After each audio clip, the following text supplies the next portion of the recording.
HMPV virus जोटा कि एबे चाइना रे बहुल मात्रा बढ़िबारे लागिछि एवं भारत को मध्य आसीगलाଣି जार full form human metapneumovirus जोटा कि गोटे ऋतुकालीन भूताणु जनित संक्रमक रोग।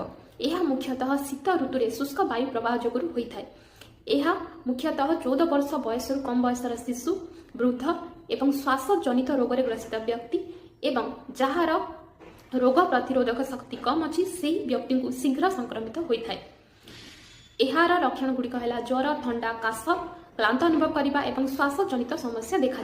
यहीपरि समस्या देखागले आपण डाक्टर सहित शीघ्र परामर्श करंतु।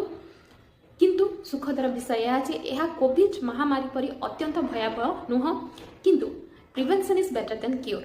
से निजक सदा सर्वदा स्वच्छ रखंतु, हाथ धुआंतु, सठिक परिमाण में पानी पियंतु, हाइड्रेटेड रखंतु एवं गहली जगह को गले मास्क व्यवहार करंतु एवं निज दैनिक जीवन शैली रे पनीपरिबा ऋतुकालीन फल एवं घर तैयारी फर्मेंटेड फूड ग्रहण करंतु जद्वारा आपणकर पाचन तंत्र सुस्थ रहिबो एवं रोग प्रतिरोधक शक्ति वृद्धि घटिबो। ता सहित प्राणायाम करंतु जद्वारा आपणकर लंग्स रो कैपेसिटी बढ़िबो।